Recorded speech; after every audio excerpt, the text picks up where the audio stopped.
नमस्कार दोस्तों, कैसे हैं आप लोग। 25 फरवरी 2022 की daily the Hindu editorial discussion में आपका स्वागत है।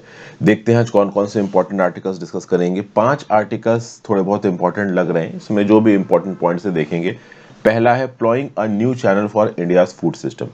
देखिए, हमारे देश में एग्रीकल्चर सेक्टर नीचे गिरा हुआ है, इसको उठाने के लिए कुछ करना चाहिए। इसके लिए बड़े सारे एक्सपर्ट सामने आते हैं, अपने व्यू पॉइंट दे के चले जाते हैं। एक और ऐसे ही एक्सपर्ट हमारे सामने हैं, ये भी इंडिया के एग्रीकल्चर से रिस्पेक्ट में व्यू पॉइंट दे रहे हैं। ये एस विजय कुमार साहब हैं, डिस्टिंग्विश फेलो हैं और लीड है food and land use coalition के। टेरी में काम कर रहे हैं, the energy and resources institute Delhi वाले में, मुंबई वाले में नहीं। तो ओवरऑल ये क्या बोल रहे हैं इसको समझने की कोशिश करेंगे। यूरोप के सिक्योरिटी आर्किटेक्चर में क्या हिला हुआ है, इस पर्टिकुलर आर्टिकल में बेसिकली ये बताया गया है कि नाटो जब बना था उसकी आइडियोलॉजी अलग थी। नाटो जब बना था तो वो जो कंट्रीज थी वो कैपिटलिज्म को फॉलो करती थी और कम्युनिज्म के खिलाफ थी। लेकिन जब सोवियत यूनियन का पतन हो गया, डाउनफॉल हो गया 1990 में, 1991 के लगभग, उसके बाद नाटो के अंदर जितनी भी कंट्रीज है उनकी एक सिमिलर आइडियोलॉजी नहीं है। वो अपने अपनी जरूरतों के हिसाब से आगे बढ़ रही हैं और बहुत सारी कंट्रीज अब अपनी डिसीजन मेकिंग में यूएस से स्ट्रेटेजिक ऑटोनॉमी चाहती हैं, वो यूएसए से अलग होना चाहती हैं। तो क्या व्यू पॉइंट यहाँ पे दिया हुआ है नाटो की अप्रोच को लेके, उसके बारे में यहाँ पे बात करेंगे। फिर रशिया नाटो प्रॉब्लम, इसमें काफी सारे पॉइंट्स रिपीटेड हैं। ये जो जंग चल रही है अभी, यहाँ पे क्या होने वाला है, क्या होना चाहिए, इन सब चीजों के बारे में बात की गई है, इसको देख लेंगे। फिर एक्टिव एजेंट, अभी रिसेंटली महाराष्ट्र के minister of minority affairs and skill development, और ये जो नवाब मलिक साहब हैं, ये नवाब मलिक साहब को पकड़ लिया गया है, अरेस्ट कर लिया गया और पीएमएलए के अंदर इनके ऊपर इल्जाम लगाए गए।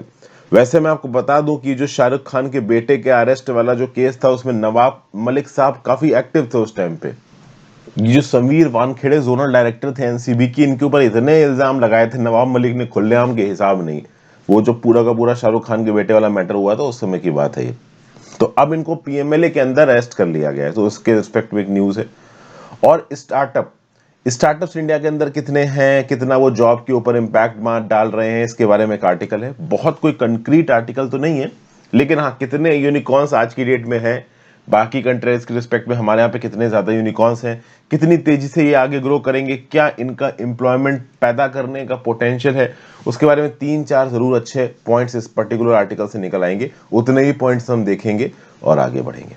ठीक है भाई, शुरुआत करते हैं आज के सबसे छोटे आर्टिकल से, ओके, जो कि जल्दी खत्म हो जाएगा। Active agent, the use of PMLA against Nawab Malik requires strict judicial scrutiny.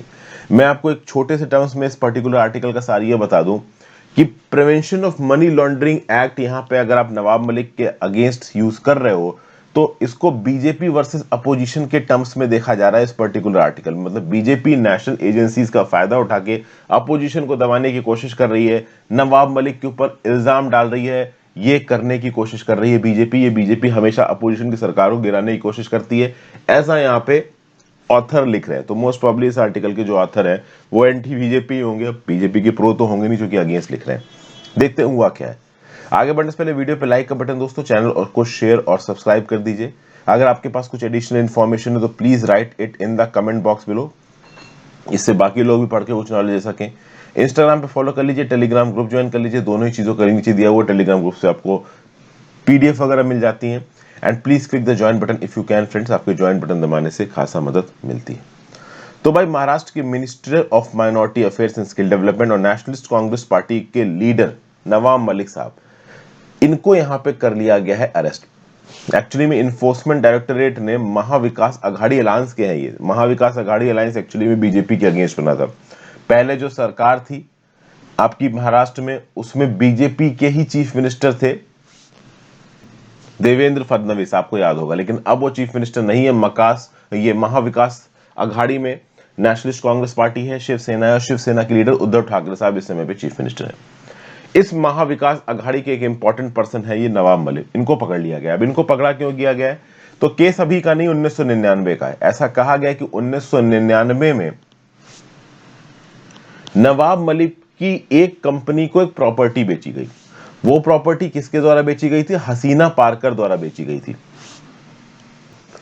Actually में एग्जैक्टली इस ट्रांजैक्शन में सलीम पटेल इन्वॉल्व थे।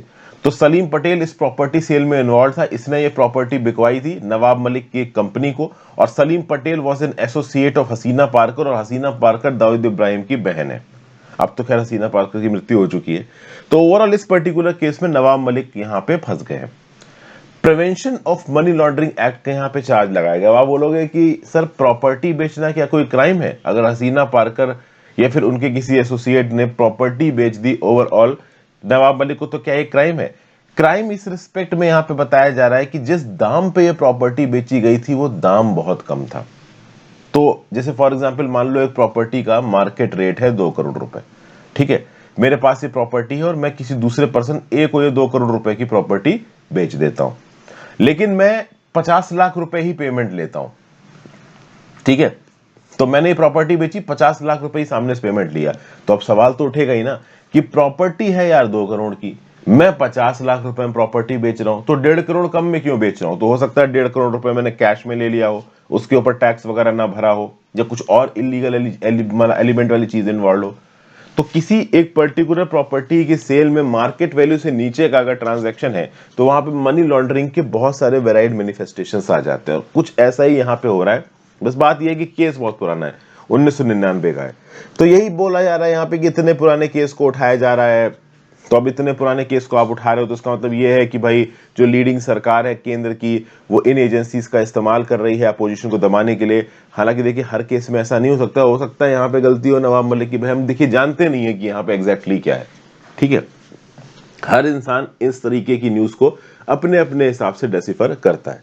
हालांकि मिस्टर नवाब मलिक बहुत ज्यादा क्रिटिसाइज करते हुए नजर आए हैं एजेंसीज को, नारकोटिक्स कंट्रोल ब्यूरो जैसी एजेंसीज को।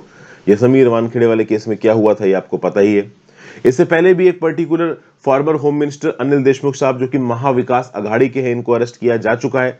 उस समय पे एनसीपी के चीफ ने उनको डिफेंड नहीं किया था, लेकिन नवाब मलिक को एनसीपी के चीफ ओपनली डिफेंड कर रहे हैं और कह रहे हैं कि ये बीजेपी की सोची समझी चाल है महाविकास अघाड़ी गवर्नमेंट को गिराने की। अब यहां पे इस्तेमाल किया गया PMLA, prevention of money laundering act. Prevention of money laundering act को इनैक्ट किया गया था 2002 में, ताकि इंडिया मनी लॉन्ड्रिंग को कॉम्बैट कर सके।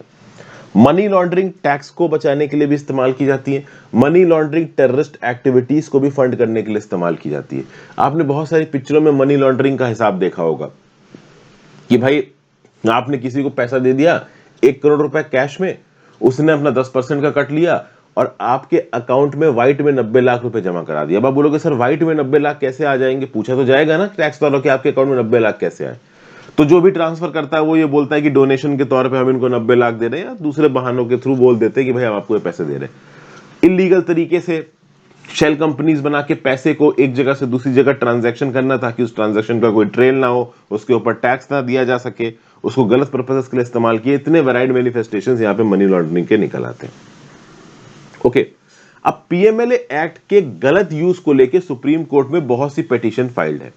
अगर देखा जाए तो पिछले डेकेड 2011 से लेकर 2020 में इन्फोर्समेंट डायरेक्टरेट ने 1700 रेड किए हैं, इन्वेस्टिगेशन किए हैं 1569 केसेस में, जिनमें से केवल 9 केसेस में कन्विक्शन हुए। कन्विक्शन मतलब लोगों को रिस्पॉन्सिबल पाया गया है गलती का और उनको सजा दी गई है।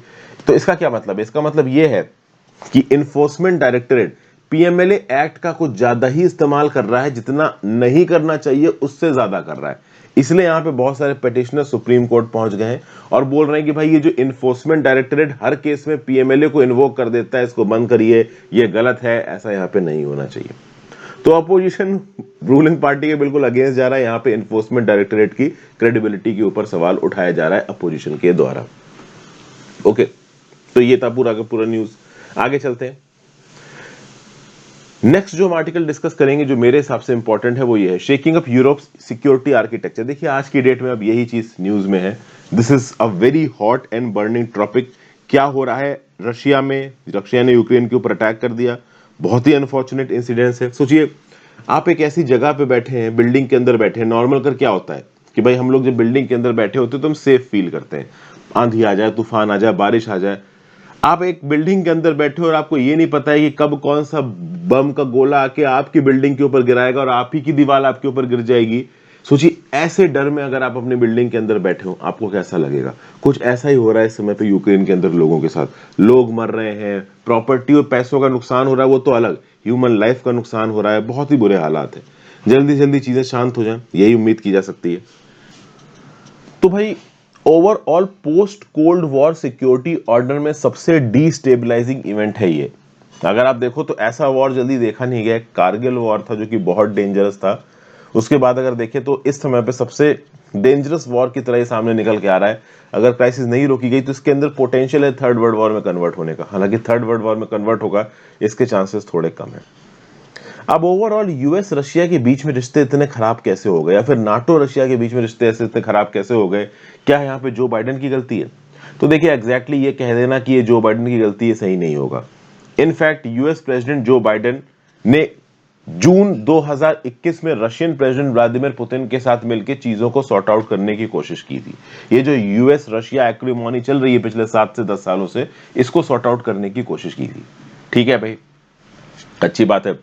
रशिया को भी लगा इंगेज करेंगे तो हो सकता है प्रॉपर तरीके से कुछ मिडिल ग्राउंड मिल जाए। और यूएस का टारगेट ये था कि भाई रशिया को अपना प्रिंसिपल एडवर्सरी ना मान के अब चाइना के ऊपर फोकस करने की जरूरत है। इंटरनल आप कह लो रिसर्जेंस के ऊपर फोकस करने की जरूरत है। डोमेस्टिक चैलेंजेस को देखने की जरूरत है। हम मॉस्को के साथ ही इंगेज करते रहे, ये सब सही नहीं है। तो जो बाइडेन ने चीजों को सॉर्ट आउट करने की कोशिश की। मिस्टर पुतिन भी सॉर्ट आउट करना चाहते थे, लेकिन मिस्टर पुतिन के सामने कुछ चैलेंजेस है। देखिए यूएस एक इकोनॉमिक सुपर हाउस है। यूरोप की बहुत सी कंट्रीज इकोनॉमिक सुपर हाउस है, जर्मनी ले लीजिए, फ्रांस ले लीजिए, लेकिन Russia is not an economic super house. Military super house है रशिया, इकोनॉमिक सुपर हाउस नहीं है। कहीं ना कहीं इकोनॉमी के टर्म्स में रशिया उतना आगे नहीं बढ़ पाया। अब आज की डेट में जब भी रशिया बायलैटरली किसी दूसरी कंट्री के साथ इंगेज करने की कोशिश करता है तो इकोनॉमी के फील्ड में रशिया पड़ जाता है कमजोर। भले ही मिलिट्री टेक्नोलॉजी के फील्ड में और न्यूक्लियर पावर के फील्ड में रशिया नंबर 1 हो या नंबर 2 हो, जो भी आप कह लो। अब रशिया के प्रेसिडेंट व्लादिमीर पुतिन इंगेज करेंगे तो बायलैटरली इक्वल टर्म्स पे इंगेज करने की कोशिश करेंगे। अभी इस इंगेजमेंट में एक प्लेयर गड़बड़ पैदा कर देता है, वो है नाटो। नाटो का जो एक्सपेंशन हुआ है उसने कहीं ना कहीं रशिया की रेड लाइंस को क्रॉस कर दिया। खासकर नाटो ने एक्सपेंशन के समय पे जब ये पॉइंट आउट किया कि भाई हम यूक्रेन को भी अपने एम्बेड में मिला लेंगे, तब शायद होता है ना कि एक लक्ष्मण रेखा खींच रखी होती है किसी ने कि भाई इसके क्रॉस अगर चीजें गई तो फिर मैं वायलेंट होऊंगा, तो फिर मैं प्ले में आऊंगा। कुछ ऐसा ही यहां पे हो गया जब नाटो ने ये बोला कि यूक्रेन को हम अपने साइड मिला लेंगे। क्योंकि शायद रशिया के हिसाब से यूक्रेन अगर नाटो में चला जाता है तो रशिया की स्ट्रेटेजिक ऑटोनॉमी और मिलिट्री डिफेंस पोस्चर की पूरे पॉलिटिक्स या पूरे के पूरे आप कह लो सामंजस्य बिगड़ जाएंगे। अगर आप देखें तो नाटो कंटिन्यूअसली एक्सपेंड कर रहा है। जब से सोवियत यूनियन डिसॉल्व हुआ है, वॉर्सो पैक्ट डिसॉल्व हुआ है, वॉर्सो पैक्ट को एक्चुअली में सोवियत यूनियन ने ही डोमिनेट किया है। नाटो की पावर को काउंटर करने के लिए वॉर्सो पैक्ट साइन किया गया था सोवियत यूनियन के द्वारा। लेकिन जब सोवियत यूनियन खत्म हो गया तो वॉर्सो पैक्ट भी खत्म हो गया। उसके बाद से नाटो बहुत तेजी से एक्सपेंड हो रहा है। वैसे शुरुआत में मैं आपको बता दूं कि नाटो की जितनी भी मेंबर कंट्रीज थी उन्होंने ओपनली ये बोला था कि ठीक है भाई हम एक्सपेंड नहीं करेंगे। नाटो एक्चुअली इसी आइडिया के ऊपर बनाया गया था। नाटो की कंट्रीज में आइडियोलॉजिकल सॉलिडारिटी थी। वो एक free world free market economy को देखना चाहते थे। कम्युनिस्ट एक्सपेंशन के खिलाफ थे वो। लेकिन जब सोवियत यूनियन का पतन हो गया, वॉर्सो पैक्ट का पतन हो गया, उसके बाद नाटो के पास कोई एक आइडियोलॉजिकल रीजन नहीं बचा साथ में रहने का। लेकिन नाटो मिलिट्री ग्रुप बना रहा। आप समझिए नाटो का पहले ऑब्जेक्टिव क्या था कि कम्युनिज्म को हम दुनिया में फैलने नहीं देंगे। जब ये ऑब्जेक्टिव नाटो का पूरा हो गया उसके बाद कोई एक कॉमन ऑब्जेक्टिव नहीं रहा। उसके बाद ज्योग्राफिकल लोकेशन के हिसाब से, अपनी प्रायोरिटी के हिसाब से, हिस्टोरिकल एक्सपीरियंस के हिसाब से अलग अलग मेंबर कंट्रीज ऑफ नाटो को अपने हिसाब से इस्तेमाल करने की कोशिश करने लगी। और ऑब्वियस ही बात है नाटो का जो सबसे स्ट्रॉन्ग प्लेयर है यूएसए अपने हिसाब से नाटो को इस्तेमाल करेगा। आज की जो करंट क्राइसिस चल रही है ना यूक्रेन की, वो कहीं ना कहीं मेरे हिसाब से यूएस के इसी एटीट्यूड के चलते चल रही है। यूएस ने हमेशा से कोशिश की है कि नाटो का ईस्टवर्ड एक्सपेंशन हो, रशिया के बॉर्डर तक पूरा का पूरा नाटो पहुंच जाए। जबकि 1991 के समय पे लगभग ये एश्योरेंस दी गई थी रशिया को कि नाटो एक्सपेंड नहीं करेगा। उसके बावजूद नाटो ने एक्सपेंशन किया, अपने प्रोमिसेस को तोड़ा। 2008 के लगभग पे यूएस ने बहुत हद तक नाटो कंट्रीज के ऊपर प्रेशर डाला कि यूक्रेन को अपने साथ मिला लो। और 2014 में जो प्रो वेस्टर्न गवर्नमेंट चेंज हुई थी उसमें भी यूएस का बहुत बड़ा हाथ था। ये जो दो ऐसे मेजर्स थे, इसने कहीं ना कहीं ओवरऑल रशिया को मजबूर किया कि वो क्रीमिया को एनेक्स कर ले। और क्रीमियम एनेक्सेशन के बाद दो मूवमेंट शुरू हुए डॉनबास रीजन में, जिसमें डोनेट्स और लुहांस्क रीजन में ये मूवमेंट शुरू हुए।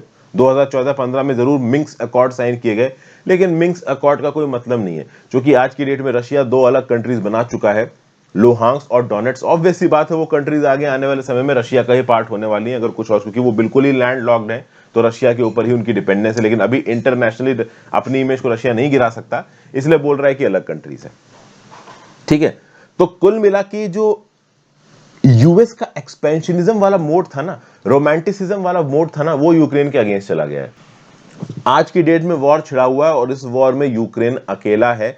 यूएस ऑब्वियस सी बात है मिलिटरीली ओपनली यूक्रेन के सपोर्ट में नहीं आ रहा है, जबकि अगर कोई एक प्लेयर सबसे ज्यादा रिस्पॉन्सिबल है इस पूरी की पूरी क्राइसिस के लिए, नाटो के एक्सपेंशन के लिए, तो वो है यूएस।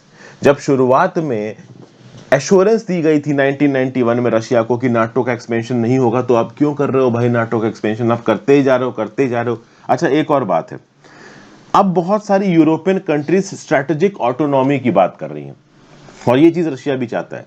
जैसे फॉर एग्जांपल नाटो में फ्रांस और जर्मनी जैसे मेंबर्स भी हैं, और फ्रांस और जर्मनी के लिए कहीं ना कहीं रशिया के साथ रिश्ते बना के रखना बहुत जरूरी है। तो फ्रांस और जर्मनी अपने डिसीजंस में ऑटोनॉमस रहना चाहेंगे। अब यूएस ऑब्वियस सी बात है नाटो की सारी कंट्रीज के ऊपर प्रेशर डालता है कि भाई यूक्रेन को मेंबर बना लो, यूक्रेन को मेंबर बना लो। फ्रांस जर्मनी के अपने अलग प्रायोरिटीज है। जैसे फॉर एग्जांपल अगर आप जर्मनी की बात करो, तो जर्मनी क्या चाहता है कि नॉर्ड स्ट्रीम 2 पाइपलाइन जल्दी से जल्दी ऑपरेशनल हो जाए, रशिया भी यही चाहता है। ठीक है, तो ये जो गैस है वो सीधे सीधे रशिया से जर्मनी में जाएगी थ्रू सी। कौन से सी के थ्रू होती हो जाएगी नीचे कमेंट बॉक्स में बताओ, कई बार मैं आपको बता चुका हूं। तो Nord stream 2 pipeline is a priority for Germany and Russia, लेकिन बाकी यूरोपियन कंट्रीज के लिए प्रायोरिटी नहीं है, यूएस के लिए प्रायोरिटी नहीं है। यूएसए कभी नहीं चाहता कि रशिया और जर्मनी के बीच की NS2 पाइपलाइन शुरू हो, क्योंकि अगर ये पाइपलाइन शुरू हो जाती है तो जर्मनी को फायदा है, सस्ती गैस मिलेगी, रशिया को फायदा है, एक्सपोर्ट्स बढ़ेंगे, लेकिन यूएस को नुकसान है। यूएस को क्यों नुकसान है?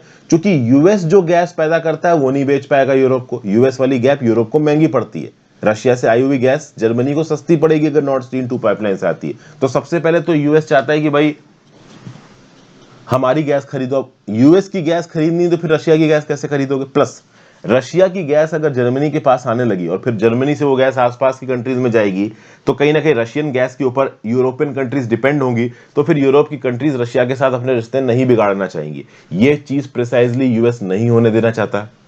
दूसरा, यूक्रेन की एक प्रॉब्लम है।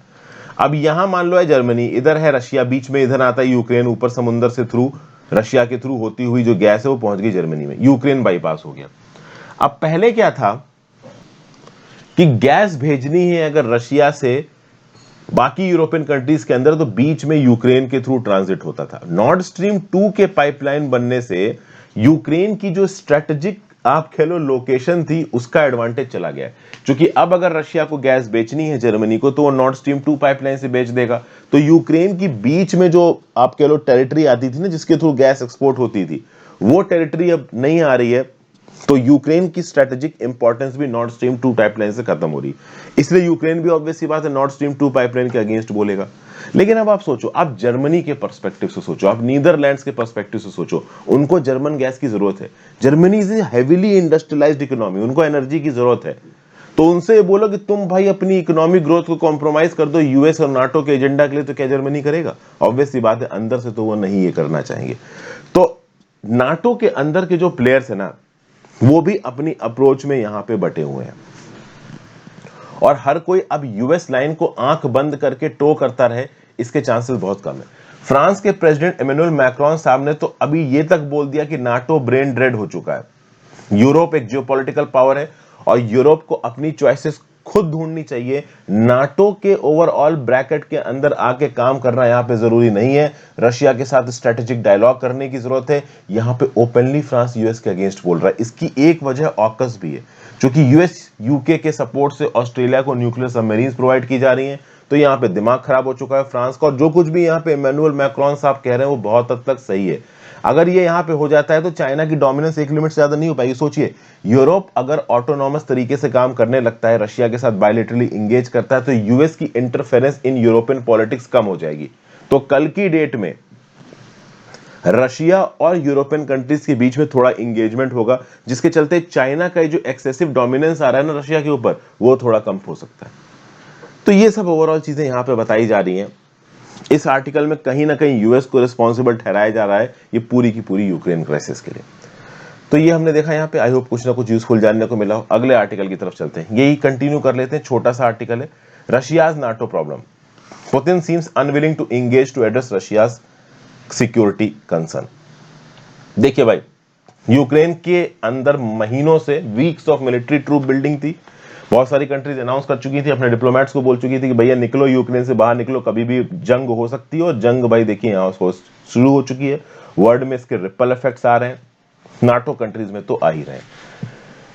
भाई कीव के ऊपर तक अटैक आ गया था मॉर्निंग को ही। जो मॉस्को की फोर्सेस थी यूक्रेन की कैपिटल तक पहुंच गई। कीव एक बहुत ही आप कह लो हिस्टोरिक शहर है, जाने का कभी मौका नहीं मिला, बट मूड था जाने का। अब तो खैर कोई क्या ही जाएगा।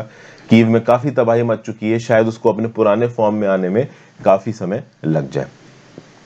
अब जब यहां पे अटैक हो रहा है यूक्रेन के ऊपर, तब ये western countries, US president Joe Biden, बाकी यूरोपियन कमीशन, नाटो, खासकर यूएस, ये सारी की सारी प्रॉब्लम यूएस की वजह से। नाटो के एक्सपेंशन के लिए अगर कोई एक प्लेयर सबसे ज्यादा रिस्पॉन्सिबल है तो वो यूएस है। तो नाटो का एक्सपेंशन के चलते रशिया की इनसिक्योरिटी बढ़ा दी। और आज की डेट में जब यूक्रेन को सच में जरूरत थी तो यूएस चुप बैठा है, यूएस नहीं आया इस पचड़े में पड़ने के लिए। और यहाँ पे जो वोलोदिमीर ज़ेलेंस्की करके जो प्रेसिडेंट हैं आपकी यूक्रेन के, वो बोल रहे हैं कि हमें तो भाई अकेले छोड़ दिया गया रशिया के अगेंस्ट, हम अकेले लड़ रहे हैं। और सच में वो अकेले ही लड़ रहे हैं, क्योंकि बाहर से तो बस सैंक्शंस आ रहे हैं रशिया के अगेंस्ट, मिलिट्री हेल्प कोई भी नहीं आ रही। तो रशियन एंटिटीज के ऊपर, इंडिविजुअल्स के ऊपर, पॉलिटिकल लीडरशिप के ऊपर व्लादिमीर पुतिन को स्पेसिफिकली टारगेट करके यहाँ पे सैंक्शंस लगाए जा रहे हैं। लेकिन क्या इस सैंक्शन से व्लादिमीर पुतिन जैसा इंसान डरेगा? ऑब्वियस सी बात है, नहीं डरेगा। One of the most powerful person है वो दुनिया में।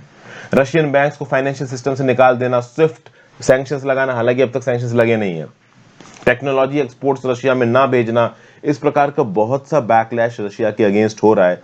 अब ये बैकलैश सक्सेसफुल होगा? मुझे नहीं लगता सक्सेसफुल होगा, क्योंकि सैंक्शन से अगर रशिया को डरना होता तो ऑब्वियस सी बात है वो इतने बड़े वॉर में इन्वॉल्व होता ही नहीं। सैंक्शन से ऑलमोस्ट रशिया नहीं डरने वाला है, ये बात हमको पता है। यूक्रेनियन बॉर्डर पे रशियन फोर्सेस डिप्लॉयड थी, नेगोशिएशंस ब्रेक डाउन कर गई, रशिया ने यहाँ पे अटैक कर दिया है। ओवरऑल सब लोग रशिया के स्टेप को क्रिटिसाइज कर रहे हैं, फ्रांस, जर्मनी, टर्की, जापान, कुछ हद तक इंडिया दबे दबे शब्दों में, लेकिन कर कोई कुछ भी नहीं रहा है और करेगा भी नहीं। तो यहाँ पे मरा कौन? यहाँ पे मरा यूक्रेन। लोगों की जान जा रही है, प्रॉपर्टी यहाँ पे तबाह हो रही है। ये सब क्यों? चूंकि रशिया को डर लग रहा था यूक्रेन नाटो ज्वाइन कर लेगा। और गलती यहाँ पे नाटो की है। जब फॉर्मर सोवियत यूनियन डिसॉल्व हुआ था तो eastern European military alliance NATO और रशिया ने 1997 में फाउंडिंग एक्ट साइन किया था on mutual relations, cooperation and security. और इस फाउंडिंग एक्ट के अंदर रशिया को यह गारंटी दी गई थी कि नाटो एक्सपेंशन नहीं करेगा। उसके बावजूद 1990s में सोवियत कंट्रीज को, फॉर्मर सोवियत कंट्रीज को नाटो ने अपने एम्बिट के अंदर लिया। और 2014 आते आते यूक्रेन, जॉर्जिया को भी अपने एम्बिट लेने की बात की। रशिया की रेड लाइन क्रॉस हो गई। 2014 में क्रीमिया रशिया के पास।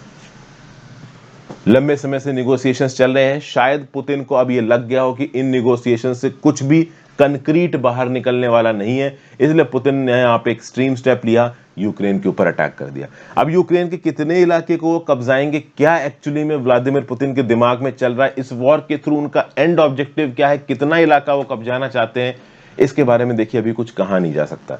यह आगे आने वाले समय में ही पता चलेगा। ओके, फिर नेक्स्ट आर्टिकल की तरफ चलते हैं। Is the new economy creating new jobs? Basically यहां पे हम बात कर रहे हैं किसकी? इंडिया के स्टार्टअप कल्चर की। यहां पे सब चीजें इंपॉर्टेंट नहीं है, तो मैं थोड़ी बहुत बातें आपको बताऊंगा। इंडिया ने इस साल में, मतलब 2022 की बात हो रही है, 10 यूनिकॉर्न्स जोड़ लिए हैं। मतलब इंडिया में इस साल 10 कंपनीज ऐसी हैं जो $1 बिलियन के मार्केट वैल्यूएशन को क्रॉस कर चुकी है। यूनिकॉर्न कौन सी कंपनी होती है जिसका मार्केट वैल्यूएशन $1 बिलियन से ज्यादा है? ठीक है भाई, जैसे मामा अर्थ दिख रहा है, तो ये कंपनी का मार्केट वैल्यूएशन अगर $1 बिलियन से ज्यादा है तो वो यूनिकॉर्न कहलाएगी। फ्लिपकार्ट थी, फ्लिपकार्ट ने जब $1 बिलियन का वैल्यूएशन क्रॉस किया था तो यूनिकॉर्न कहलाई थी। तो ये होते हैं आपकी यूनिकॉर्न। सब इंडिया में इस साल में पहले 50 दिनों में 10 यूनिकॉर्न्स बन गए। मतलब हर 5 दिन में इस पर्टिकुलर 2022 में हमने एक यूनिकॉर्न बनाया है।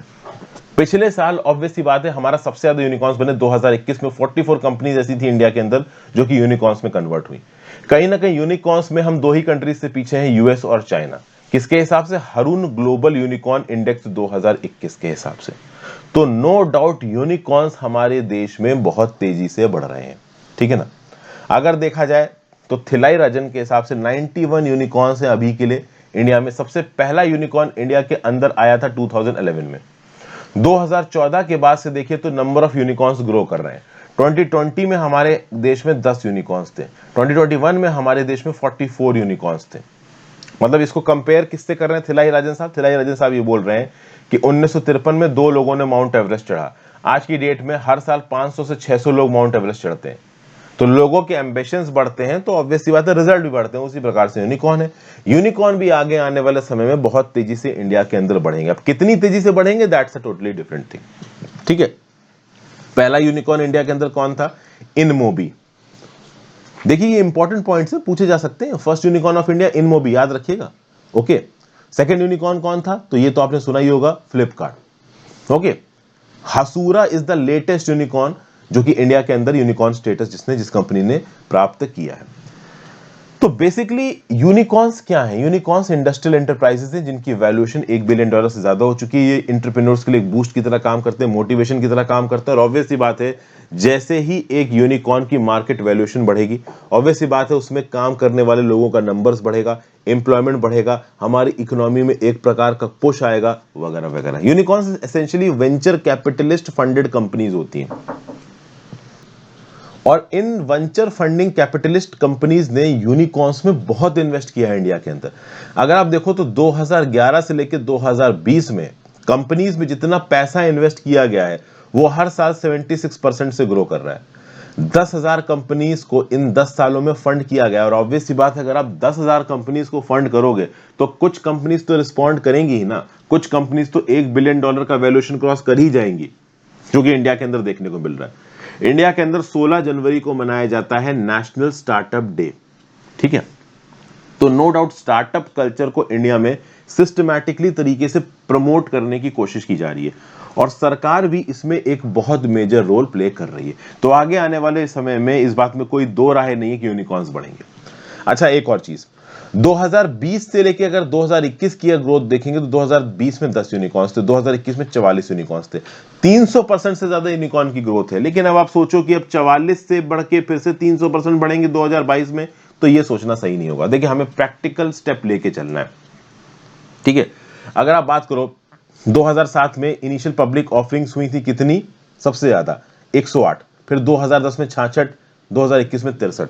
तो इनिशियल पब्लिक ऑफरिंग कम हुई है। मतलब उसी प्रकार से यूनिकॉर्न्स आंख बंद करके बढ़ते ही चले जाएंगे ऐसा सोचना यहां पे सही नहीं है।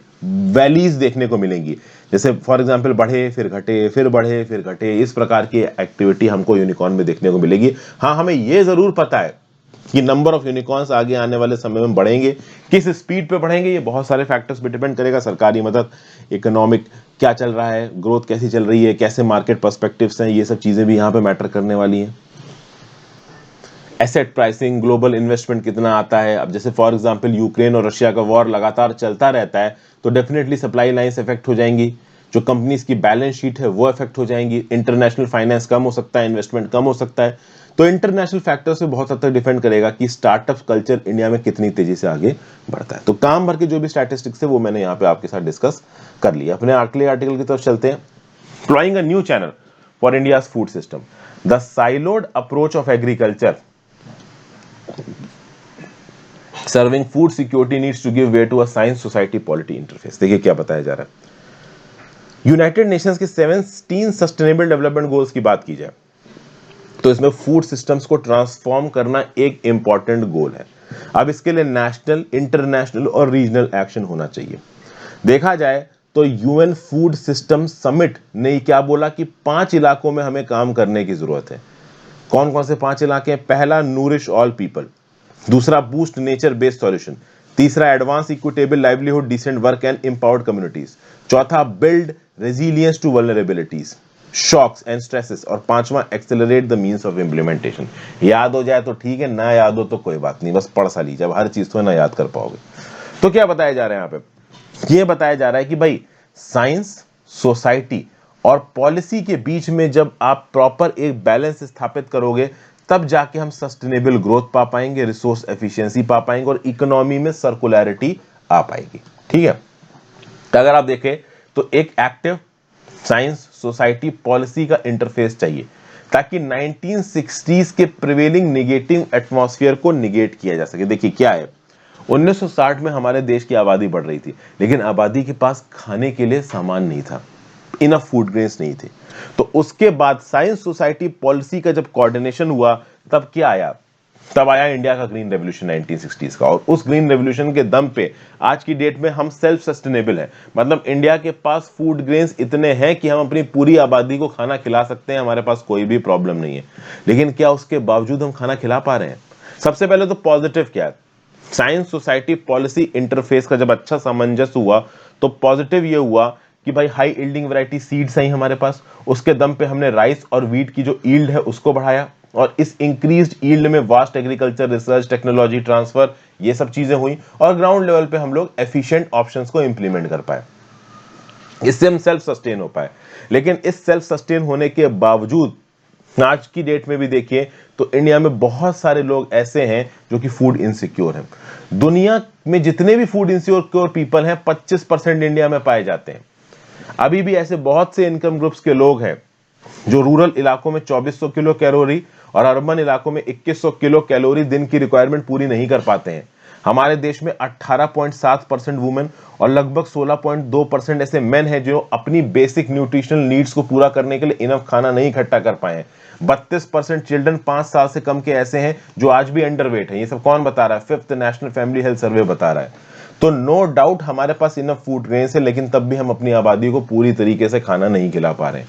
ग्लोबल हंगर इंडेक्स में 116 में हमारा 101 नंबर निकल के आता। पॉवर्टी, माल न्यूट्रिशन के जो इंडिकेटर्स हैं वो अभी भी बहुत प्रॉमिसिंग नहीं नजर आ रहे हैं। लैंड प्रोडक्टिविटी गिर रही है, लैंड डिग्रेडेशन हो रहा है, इकोलॉजिकल सर्विसेज का नुकसान हो रहा है, ये सब कुछ हो रहा है।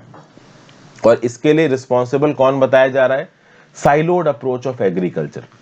एग्रीकल्चर में हम लोग इंडिविजुअली साइलोज में काम कर रहे हैं, एक कंसोलिडेटेड पिक्चर लेके नहीं चल रहा है। कंसोलिडेशन में क्या बोला जाएगा? तो न्यूट्रिशन पे भी ध्यान देना है, सस्टेनेबिलिटी पे भी ध्यान देनी, food production, aggregation, processing, distribution, consumption, इन सबको एक कंसोलिडेटेड पिक्चर के साथ देखना है, सोशियो इकोनॉमिक कंटेक्स्ट और फिजिकल कंटेक्स्ट में मिला के। लेकिन हम क्या देख रहे हैं? बाय प्रोडक्शन को अलग देख रहे हैं, एग्रीगेशन अलग देख रहे हैं, फूड प्रोसेसिंग अलग देख रहे हैं, डिस्ट्रीब्यूशन अलग, कंजम्पशन अलग। इसको एक प्रॉपर आप कह लो कंसोलिडेटेड तरीके से नहीं किया जा पा रहा है और इसके चक्कर में प्रॉब्लम निकल के आ रही है। अब इसको बहुत ज्यादा यहां पे मैनिफेस्ट या कह लो तोड़ फोड़ के डिटेल में ऑथर ने नहीं बताया। ऑथर ने बस ये बता दिया है कि हमारा जो एग्रीकल्चर सिस्टम है बहुत साइलोज में काम कर रहा है, कंसोलिडेटेड तरीके से काम नहीं कर रहा है, उसके चलते ये क्राइसिस हमारे सामने खड़ी हुई है। उसके बाद मैं कहूंगा कि आर्टिकल मत पढ़िए, क्योंकि बहुत कंफ्यूजिंग सा लिख रखा है आर्टिकल में। वो तो कुछ बहुत होता है ना कि देखिए हमको as a individual, as a student कुछ प्रॉपर स्टैटिस्टिक्स चाहिए। अब ये पॉइंट तो हमें समझ में आ गया कि ठीक है भाई, ऑथर ये बोल रहा है कि हमने साइंस, सोसाइटी और पॉलिसी का एक प्रॉपर इंटरफेस करके ग्रीन रेवोल्यूशन लाके अपने आप को सेल्फ सफिशिएंट बना लिया फूड में, लेकिन उसके बावजूद भी हम अपने पूरे तरीके से लोगों को खाना नहीं खिला पाए। उस खाना हम क्यों नहीं खिला पाए ये हमने देख लिया। अब उसको सस्टेन करने के लिए क्या करना है? तो एक एग्रो क्लाइमेटिक अप्रोच लेनी है एग्रीकल्चरल डेवलपमेंट की, जिससे हम प्रॉपर तरीके से सस्टेनेबल हो पाए, बेटर न्यूट्रिशन को कर पाए, एग्रीकल्चर प्रोडक्शन को स्पैटिली डाइवर्सिफाई करना है, रिसोर्स एफिशिएंसी पे ध्यान देना है, फिर फूड सप्लाई चेन को स्ट्रेंथन करना है और छोटा करना है, शॉर्टन करना है। Food supply chain shorten, food supply chain shorten कैसे होगी? तो भाई आंध्र प्रदेश में जो डोमेस्टिक ग्रेन्स पैदा हुए हैं वो आंध्र प्रदेश के ही मार्केट में अगर बिक जाएंगे तो बेटर रहेगा। अब आंध्र प्रदेश की फूड ग्रेन को उठा के हम जाके यूपी के मार्केट में बेचेंगे तो फूड चेन लंबी हो जाएगी, और अगर ये फूड चेन लंबी हो जाएगी तो थोड़ी सी अनसस्टेनेबल हो सकती है। तो ये एक पॉइंट यहाँ पे दिया जा रहा है। फिर एग्रो क्लाइमेटिक जोन्स में सॉइल और वाटर की अवेलेबिलिटी के हिसाब से एग्रीकल्चर में स्टेप्स बनाना, म्यूजो लेवल इंटरवेंशन करना, ये सब बातें यहाँ पे बताई जा रही हैं। एग्रीप्रेन्योर्स को, एग्रीकल्चर एमएसएमईज को यहाँ पे सपोर्ट देना, प्रोडक्शन वैल्यू चेन में इनको इंफ्रास्ट्रक्चर सब्सिडी प्रोवाइड करना, ये कुछ पॉइंट्स यहाँ पे बताए जा रहे हैं। बहुत कॉमन किस्म के पॉइंट्स है, कोई बहुत एक्स्ट्राऑर्डिनरी पॉइंट्स नहीं, काम भर की चीजें मैंने सारी की सारी आपके साथ डिस्कस कर ली। So thank you for watching friends. ज्यादा से ज्यादा लोग सब लेक्चर को शेयर करिएगा, इंस्टाग्राम पे फॉलो कर लीजिए, टेलीग्राम ग्रुप ज्वाइन कर लीजिए, दोनों चीजों का लिंक नीचे दिया हुआ है। Have a great day friends, good bye, ध्यान रखिए अपना।